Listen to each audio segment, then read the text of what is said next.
ഇതാണ് Afnan rare reef. നല്ലൊരു fresh and masculine perfume. ഈ ഒരു പെർഫ്യൂമിനെ കുറിച്ചാണ് നമ്മളിന്ന് പറയാൻ പോകുന്നത്.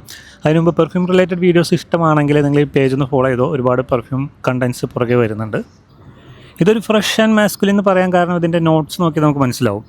ഇതിൻ്റെ ടോപ്പ് നോട്ട്സിൽ വരുന്നത് സിട്രസി, ഓറഞ്ച്, ലെമൺ അങ്ങനത്തെ ഇൻഗ്രീഡിയൻസ് ആണ്. അതുപോലെ തന്നെ മിഡിൽ നോട്ടിലാണെങ്കിൽ റോസ്, വയലറ്റ്, ആപ്രിക്കോട്ട്, അതുപോലെ തന്നെ ബേസ് നോട്ടാണെങ്കിൽ അംബർ വുഡ്, ഡേറ്റ്സ്, ഫിഗ് അങ്ങനത്തെ. അപ്പോൾ ഇതെല്ലാം കൂടി ചേർന്നിട്ടുള്ള ഒരു പെർഫെക്റ്റ് മിക്സറാണ്.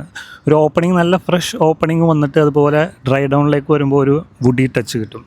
സോ നമുക്കൊരു ഫ്രഷ് ഓപ്പണിങ് വേണം, അതുപോലെ തന്നെ നല്ലൊരു വുഡി ലോങ് ലാസ്റ്റിംഗ് പെർഫ്യൂം വേണമെന്നുണ്ടെങ്കിൽ അങ്ങനെയുള്ളവർക്ക് ഈ ഒരു പെർഫ്യൂം പെർഫെക്റ്റ് ചോയ്സ് ആയിരിക്കും. ഇതൊരു ഹിഡൻ ജെം എന്ന് പറയാൻ കാരണം നമ്മൾ അഫ്നാൻ്റെ 9PM അല്ലെങ്കിൽ സുപ്രീമസി കളക്ടേഴ്സ് എഡിഷനെ കുറിച്ചൊക്കെ ഒരുപാട് വീഡിയോസ് നമുക്ക് കാണാൻ പറ്റും. ബട്ട് ഈ റെയർ റീഫിനെ കുറിച്ച് അങ്ങനെ അധികം വീഡിയോസ് നമ്മൾ കണ്ടിട്ടില്ല. സോ അതുകൊണ്ടാണ് അങ്ങനെ പറയാൻ കാരണം. എന്തായാലും ട്രൈ ചെയ്ത് നോക്കാത്തവർ ഒന്ന് ട്രൈ ചെയ്ത് നോക്കിക്കോ. നല്ലൊരു പെർഫ്യൂമാണ്. അപ്പോൾ സംഭവത്തിലുള്ളൂ. ഇൻഷാല്ലാ വീണ്ടും കാണാം നല്ലൊരു പെർഫ്യൂം റിലേറ്റഡ് വീഡിയോസുമായിട്ട്. Bye by.